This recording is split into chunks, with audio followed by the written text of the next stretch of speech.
pozdravljeni, sem Beti Burger in to je podcast Na robu. Tokrat bomo govorili o smrti, o ugotavljanju vzrokov smrti, o obdukciji, o tem, kaj pomeni delo patologinje in kakšen je njen odnos do smrti. Z mano je primarijka Simona Šramer-Zatler, specialistka sodne medicine in patologije, predstojnica oddelka za patologijo in citologijo v Splošni bolnišnici Celje. Lepo pozdravljeni in pa dobrodošli v našem studiu. Lep pozdrav. Nekako na začetku ne morem mimo vprašanja, kako ste se znašli v tem poklicu, kdaj ste se usmerili v patologijo in sodno medicino. Kaj vas je pritegnilo? Kot mala deklica sem vedno v igri bila učiteljica biologije. Na tablo sem risala celice in predavala biologijo. V času gimnazije pa sem se že odločila, da bo moj življenjski poklic medicina. Nisem se še odločila v začetku, kaj bom specializirala. Medicina je široka in da možnosti velikih specializacij. Po zaključku fakultete pa nekako ni bilo na izbiro veliko specializacij, za katero smo si vse predstavljali, da bi jo lahko opravljale in specializirale. In sicer ni bilo pediatrije zasedeno, bi bilo potrebno čakati veliko let. In na koncu se je izkazalo, da je mogoče, da specializiram mikrobiologijo, splošno medicino, takrat je bila še specializacija šolske medicine, ki je bila nato ukinjena. In ostala je tako kot večno in še do zdajšnjih časov velikokrat ostane patologija. Glede na to, da sem želela takoj na specializacijo, po končani medicinski fakulteti sem se odločila za patologijo, ker sem imela rada mikroskop, ker sem vedela, da v okviru patologije niso samo obdukcije in sem se nekako odločila za patologijo. Pot je pa šla tako, da sem na oddelek prišla kot specializantka sodne medicine, ker so potrebovali sodnega medicinca. Ker je število sodnih obdukcij na oddelku takrat tako upadlo v celjski regiji, pa so rekli, da moram najprej specializirati patologijo in sem jo tudi specializirala in naknadno potem še sodno medicino zaradi potreb lokalne bolnišnice, v kateri sem se zaposlila leta 1989. Ja. Zdaj mogoče na začetku, kaj vse pomeni patologija? Prej ste omenjali, ne delate samo z mrtvimi. Ja, res je, to moram zelo poudariti, res je patologija veda, ki raziskuje bolezni, njihov potek, ampak patologija in delo patologa je v večini primerov delo za žive. 80% mojega dela je diagnostika tumorjev tkiv in le 20% na našem oddelku pa obsegajo obdukcije. Vsi patologi, ki delajo na oddelkih za patologijo, delajo za žive in to je pregled tkiv, ki jih odvzamejo zdravniki pri posegih za diagnostiko, pri operativnih posegih. Vsi patologi sodelujejo pri presejalnih programih, ki jih poznamo, na primer Dora, Svit, ker te vzorce, ki se vzamejo v okviru tega presejalnega programa, pregledamo v naših laboratorijih.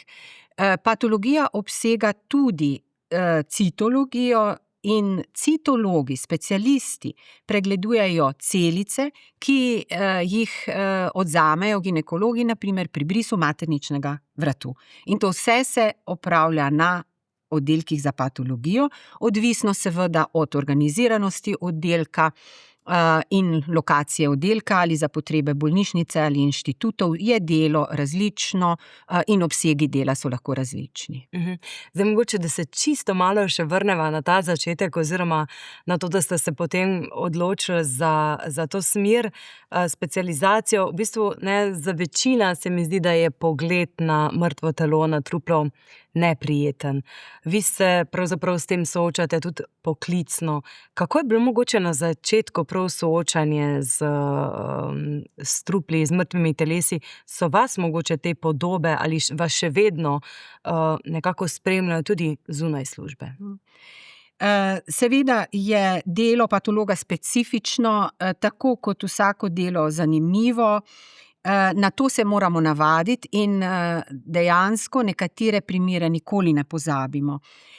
Dejstvo pa je, da je veliko težje obdukcijo samo gledati, kako nekdo opravlja obdukcijo, kot pa potem sam, ko opravljaš obdukcijo, ker pri obdukciji iščeš vzrok bolezni, iščeš vzrok smrti, iščeš čas smrti. Pri obdukciji moramo najti primarni tumor, najti bezgavke. Pri obdukciji se tudi med obdukcijo sprašujemo, kako so pa te poškodbe nastale. In nimamo časa misliti na to, kako to izgleda, kakšno je, seveda tudi vonjave niso prijetne. Ampak bistvo našega dela je odgovoriti na vsa ta vprašanja, na katera moramo odgovoriti, ko bodo prišli svojci na informacije, na vprašanja, na katera moramo odgovoriti, ko nas kirurgi vprašajo, kje pa so bile, kje je bil tumor, kje je bila raztrganina, kje je bila krvavitev, ali pa pri sodnih obdukcijah, na primer, ki jih tudi opravljamo nekateri patologi, pa moramo odgovoriti mehanizem poškodbe, čas poškodbe, tako da je to res potem povsem drugače, če delaš samo obdukcijo. In moram povedati, da je šlo moj začetek opravljanja obdukcije šel tako, da sem prvi mesec opazovala mentorja, kako je obduciral.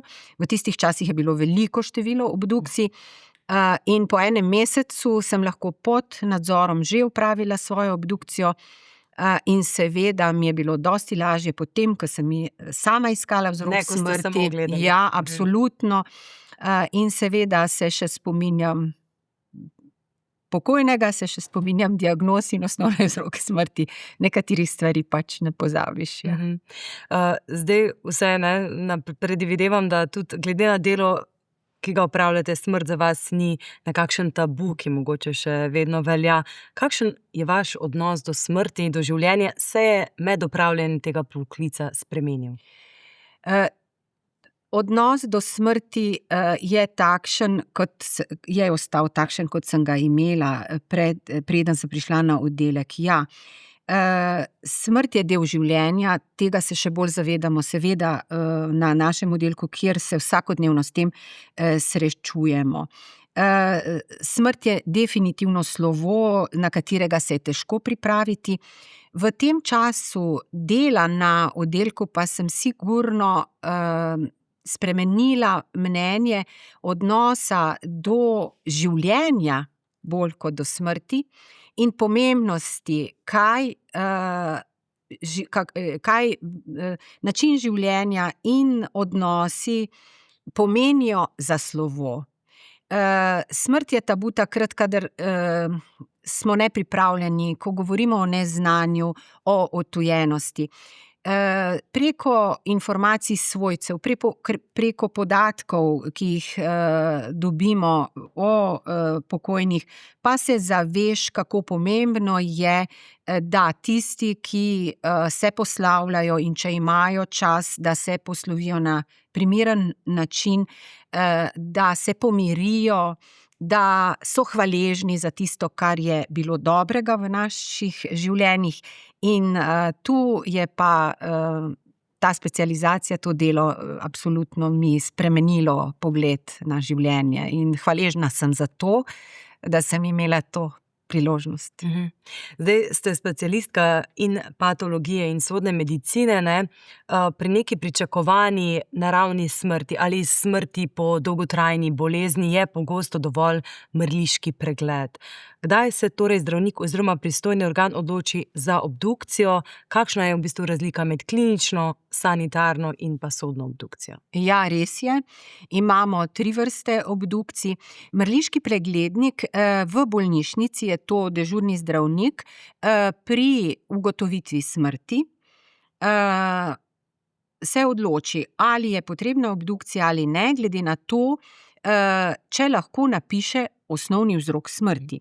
V bolnišnici, kjer so pacienti dlje časa zdravljeni, kjer je opravljena vsa diagnostika, ni potrebno, da opravimo obdukcijo in takrat se odločijo na oddelku v soglasju s svojci, da odstopijo od obdukcije. Vkolikor pa v bolnišnici oseba umre nenadoma, da je prišlo do nenadnega zapleta ali da je zaplet nepričakovan, se odločijo za obdukcijo. Število obdukcij drastično pada zaradi dobre diagnostike, tudi dobrega zdravstva, ki nam omogoča diagnostiko in je zato absolutno upravičeno, da je to število nizko. Včasih je štelo, da je kontrola kakovosti v eni bolnišnici takšna, da je dobro, da je vsaj 20% pokojnih, umrlih pacientov obduciranih. Ta procent je sedaj padel pod 10, je lahko celo 8, 6 in tudi na našem oddelku, v naši bolnišnici opažamo velik upad tega števila obdukcij, ker obdukcije zaradi dobre diagnostike res niso tako potrebne. Sanitarna obdukcija je pa obdukcija pokojnih, ki umrejo sami, brez prič, nenadoma, doma ali izven zdravstvene ustanove. Mrliški pregled v tem primeru opravi mrliški oglednik, ki ima licenco in se odloči za obdukcijo, če ne ve osnovni vzrok smrti. Sodno obdukcijo pa odredi preiskovalni sodnik v sodelovanju z okrožnim državnim tožilstvom v primeru sumljivih smrti. Sodne obdukcije na našem oddelku so tudi po številu zelo padle, opravljene so pa predvsem v primeru prometnih nesreč, zastrupitev, nenadnih sumljivih smrti, delovnih nesreč, seveda tudi ubojev ali sumljivih samomorov. Zdaj, nam lahko mogoče opišete, kako pravzaprav poteka ugotavljanje vzroka smrti, torej od nekega zunanjega pregleda do pregleda organov, tkiv, laboratorijskih preiskav, mogoče navedete nekaj primerov, kjer je obdukcija pravzaprav bistveno spremenila razumevanje tega, kaj je bil vzrok smrti, torej zakaj je človek umrl. Obdukcijo pokojnega opravimo v obdukcijski sobi, naš zelo pomemben pomočnik pa je obdukcijski pomočnik ali obdukcijska pomočnica. Obdukcijski pomočnik pomaga pri toaleti trupla in pri odpiranju telesnih votlin, tudi pri odpiranju lobanje. Pri obdukciji najprej opravimo zunanji pregled in opis. Zunanji pregled in opis nam najbolj pomaga pri določanju časa smrti, pri legi najdenega trupla, tudi bolezenske spremembe so nekatere vidne tudi že pri zunanjem pregledu trupla. Po zunanjem pregledu trupla in določitvi identifikacije in časa smrti Na kakšen način pa to, recimo, ugotovite čas smrti? Na podlagi podatkov, ki jih dobimo, kadar je vprašanje čas smrti, si pomagamo z podatki kriminalistov, ki nam veliko pomagajo pri sanitarnih in sodnih obdukcijah. To so podatki o kdaj je bil pokojni nazadnje viden, pošte, maili, telefonski klici in tako. Pri pregledu trupla pa potem na podlagi mrliških sprememb, ki so lahko zgodnje in kasne, določimo čas smrti. Okvirni čas smrti ne moremo ga določiti natančno, je pa tudi odvisen od lege trupla, zato je zelo pomemben podatek, ki nam ga posredujejo kriminalisti, kje je bilo truplo najdeno, če gre za umrle, ki so umrli izven zdravstvene ustanove. Pri opisu pa si pomagamo potem pri zgodnjih mrliških spremembah in si pomagamo z kasnimi mrliškimi spremembami. Zgodne seveda so ohlajanje trupla, ohlapnost, mrliške lise, ki se pojavljajo. Mrliške lise se pojavljajo na spodnji strani trupla in ko so mrliške lise fiksirane, nepremakljive, se ne dajo stisniti, vemo, da je pokojni že bil mrtev, naprimer lahko 10 ur in več. Pomemben podatek je temperatura okolja, temperatura trupla v sorazmerju z tabelami, ki jih lahko uporabljamo, in je pomemben podatek tudi v kakšnem stanju je bil organizem pred smrtjo, to pa tudi potem obdukcija pokaže. Med samo obdukcijo lahko to ugotovimo. Čas smrti lahko določamo tudi na podlagi notranjega pregleda in spremembe na organih. So pa še seveda bolj natančni mehanizmi in metode, da na primer lahko pri merjenju koncentracije kalija v steklovini določimo čas smrti dokaj natančno na ure, če odvzamemo steklovino iz desnega in levega očesa. So pa to vse seveda omejene metode, ker ko pride do posmrtnih sprememb, pride do sprememb tkiva, pride do posmrtnih sprememb telesnih tekočin in tudi steklovine, če gre za poškodbe, na primer očesa. Torej zelo v bistvu pomembno, kadar seveda vzroki niso znani, da je pravzaprav obdukcija narejena čim prej. Ja, pomembno je čim prej in da je truplo hranjeno do obdukcije v primernih prostorih, v hladilnih komorah. Pri obdukciji odpremo potem vse, če nadaljujeva, odpremo vse telesne votline, tehtamo organe in seveda iščemo poškodbe, znake zastrupitev in spremembe bolezenske ali poškodbene ali posledica zastrupitev na možganih in pljučih, kjer na primer v primeru zastrupitev lahko opazimo edem možganov, otekanje možganov, prav tako edem pljuč, otekanje pljuč, in v tem primeru je teža telesnih organov, konkretno možganov in pljuč, večja. Pri obdukciji odvzamemo tudi tkivne vzorce vseh pomembnih organov in posebnosti, ki smo jih našli, to je na primer tumorjev, in nato v laboratoriju oddelka izdelajo tkivne vzorce.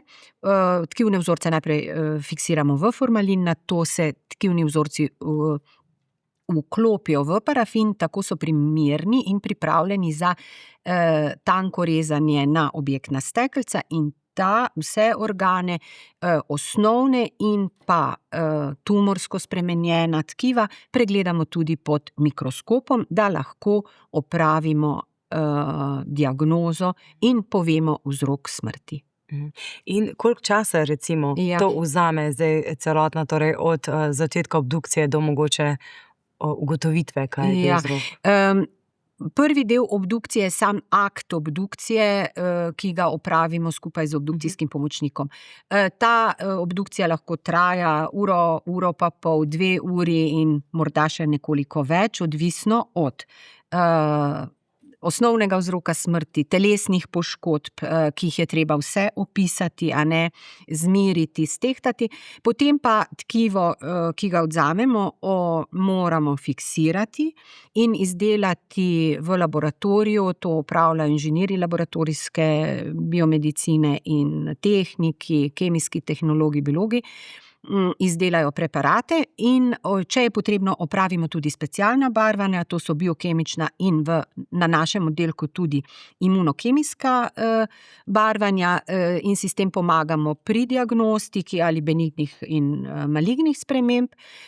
Tako da ta diagnostika potem lahko traja še nekaj dni. Vkolikor smo pri obdukciji odvzeli še telesne tekočine, to je kri, urin, likvor, žolč ali pa želodčno vsebino, te vzorce pošljemo na Inštitut za sodno medicino, kjer imajo toksikološki laboratorij in opravijo toksikološke preiskave. Toksikološke preiskave obdukcijo nekako podaljšajo, ker moramo počakati na te izvide, da lahko napišemo zaključek obdukcije z osnovnim vzrokom smrti. Po zaključeni obdukciji napišemo najprej obdukcijski zapisnik, ki ga napišejo naše zdravstvene administratorke. Svojci lahko pridejo na informacije k obducentu in se pozanimajo o vzroku smrti. In vkolikor želijo, lahko seveda tudi preko pravne službe potem pridobijo obdukcijski zapisnik, če ga potrebujejo.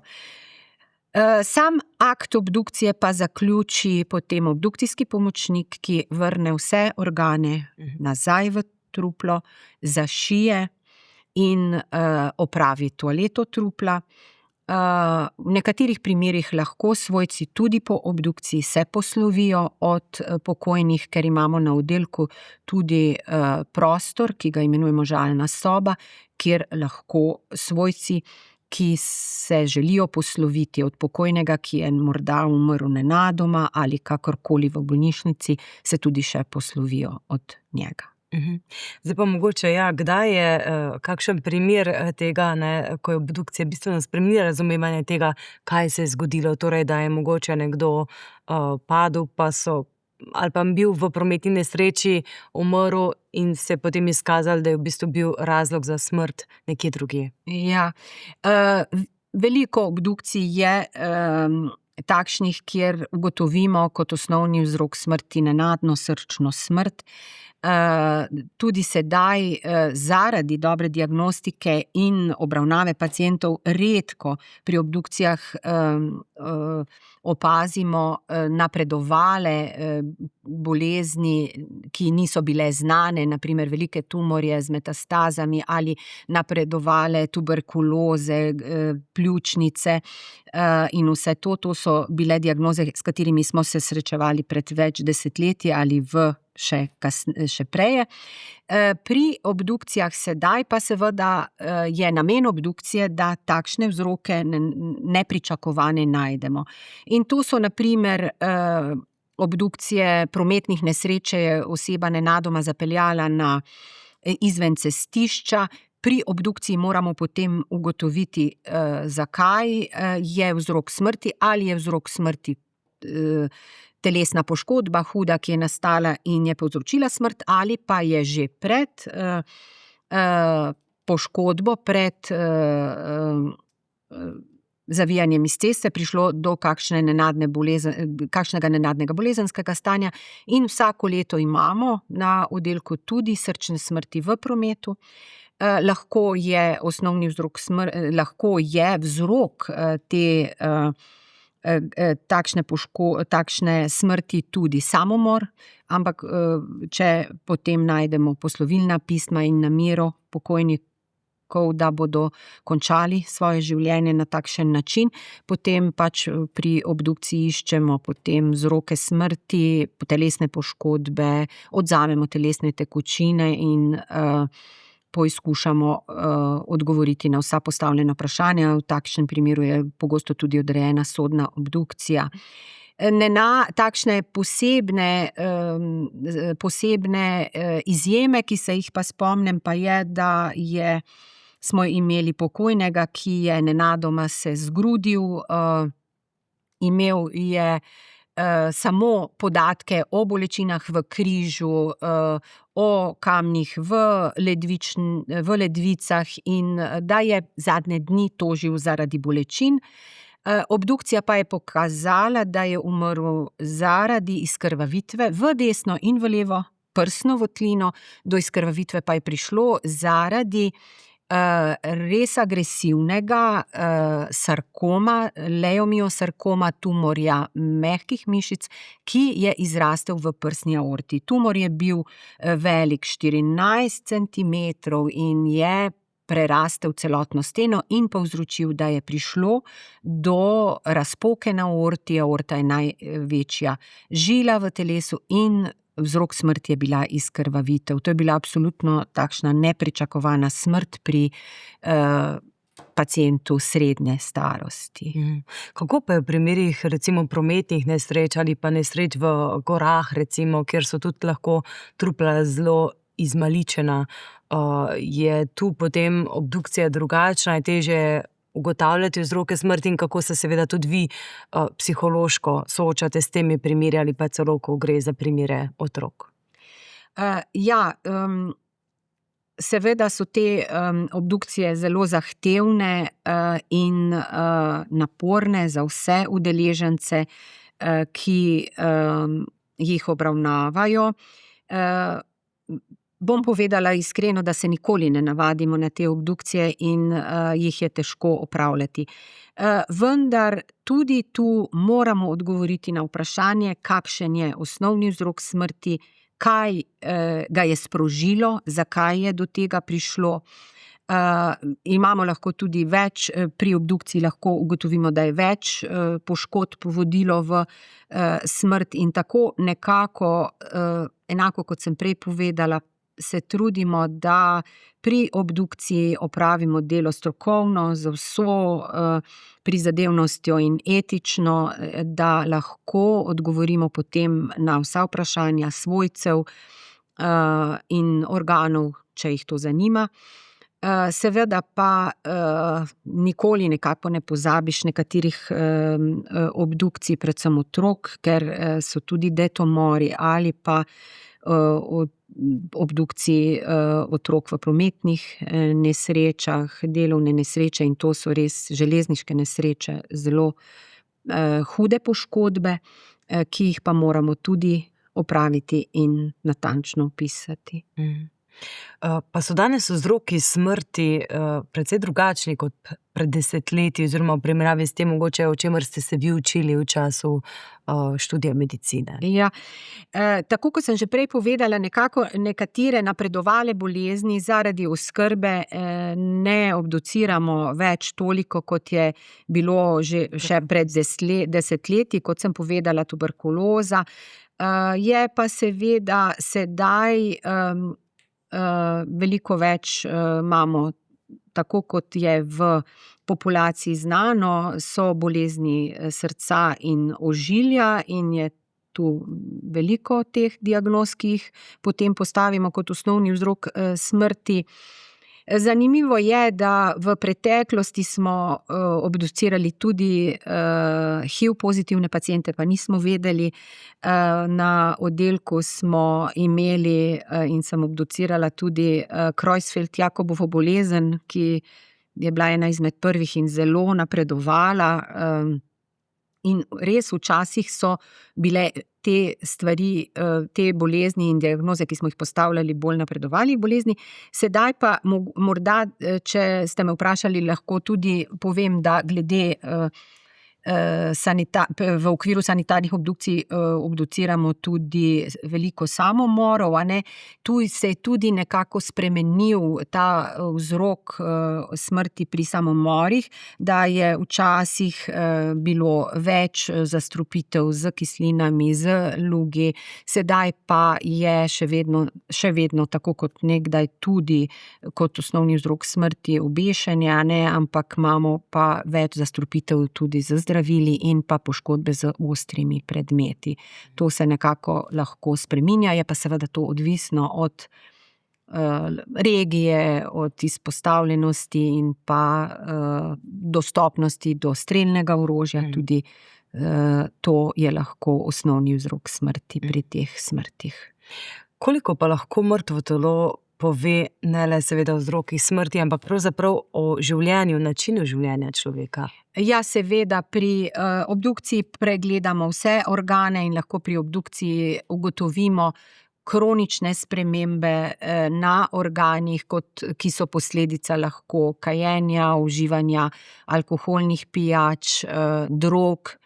Pri takšnih pacientih, naprimer pri odvisnikih od trdih drog v pljučih najdemo značilne granulome z tujki, ki so posledica primesi v drogah in se potem zbirajo lahko in po krvi potujejo do pljuč. Seveda pregledamo vse in lahko te kronične bolezni tudi ugotovimo. Pri zunanjem pregledu trupla pa seveda je pri opisu tudi važna urejenost, kako so oblikovani nohti in to vse nam pove podatek o življenju pokojnega. Druge spremembe, ki jih vidimo na površini, pa so seveda lahko potem povezane tudi s tem, kje je truplo ležalo, kako je spremenjeno bilo potem po smrti. Zdaj, velikokrat imamo v glavi neko sliko, kakšno je delo patologa iz različnih televizijskih serij, filmov, ne. Koliko je v bistvu to delo podobno tem nekakim podobam, koliko je izkrivljeno in koliko je v resnici tega detektivskega dela, ki ga mogoče večkrat prikazujejo filmi in televizija? Naše delo je zelo zanimivo in je tako, kot izgleda, ne pa čisto, ja. Pred leti so me že tudi vprašali, a je pri vas tudi tako, da kar bežijo slike po skrini, ne, in tako, in ekrani pa to, ja, ne.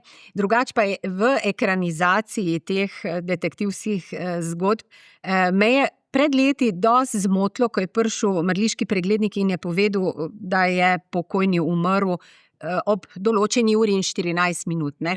Meni se zdi, da zdaj vidim in opažam, da so nekako že bolj natančni in se poslužujejo strokovnih nasvetov in imajo sodelavce in to se tudi vidi. Drugače pa naše delo je tako detektivsko in zanimivo je, to moram povedati, da tudi ko postavljamo diagnozo ali benignega ali malignega tumorja, je tudi detektivsko, ker iščemo tumorske celice, ker moramo opraviti specialna barvanja, tako da nekako nam je to v krvi že potem tudi pri ostalem delu. Zdaj, kako se pa mogoče loči, prej ste že omenjali, ne, vi ste specialistka tako sodne medicine kot patologije, kako se pravzaprav delo patologa loči od podobnih oziroma povezanih poklicev, torej specialista sodne medicine, mogoče mrliškega preglednika, zdravnika, ki je pokojnika zdravil. Kakšne so tu razlike? Ja, mrliški pregledniki, tako kot sem povedala, so zdravniki, ki določijo čas smrti in vzrok smrti, če ga lahko, ali se odločijo za obdukcijo. Mrliški pregledniki v bolnišnicah so zdravniki, na terenu so to zdravniki z licenco, to so specialisti družinske medicine lahko. V nekaterih krajih imajo tudi drugače organizirano, da so mrliški pregledniki specialisti sodne medicine, tako je urejeno v Ljubljani.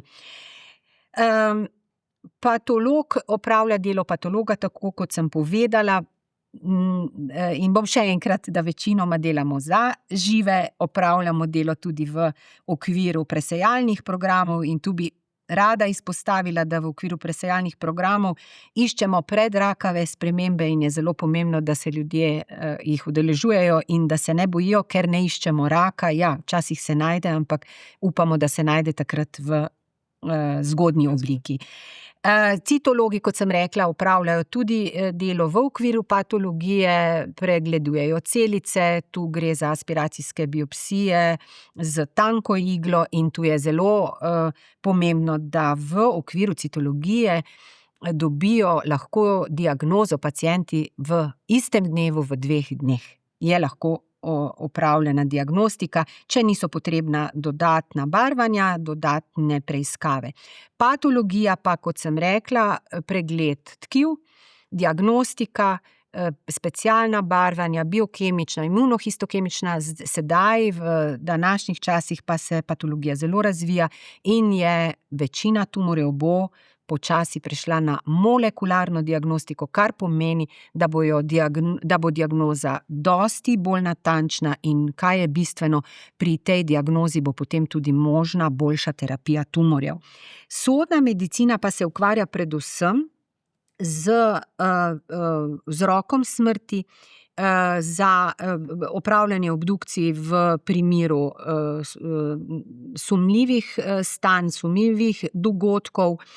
Sodna medicina se ukvarja tudi predvsem z identifikacijo trupel, z toksikologijo in z ocenjevanjem telesnih poškodb za potrebe sodišč, in je to v okviru izvedenstva za sodno medicino. Zdaj mogoče za konec, kako pravzaprav vidim, da z velikim veseljem še vedno opravljate svoj poklic, kako v bistvu pri tem delu vseeno ohranjate to psihološko distanco, kako se pravzaprav človek navadi na to delo z mrtvimi? S strahom povem, ampak bom povedala, da še vedno opravljam rada to delo, prav sem se odločila. Zelo pomembno je, da delo rad opravljaš, katerokoli je, in da se tle najdeš. Potem na oddelku, kjer se srečujemo s tako pisano množico težkih diagnoz, stanj, je pomembno, da imaš sodelavce, s katerimi lahko uspešno delaš, deliš težave in probleme, in je to dosti lažje, da lahko dlje časa opravljaš takšno delo z veseljem. Drugače pa seveda je doma potrebna družina in podpora, takšnih seveda, da lahko, ker je pri našem delu se nekako, tako kot pri vsakem zdravniškem delu, je treba vedeti, da ne moremo deliti vse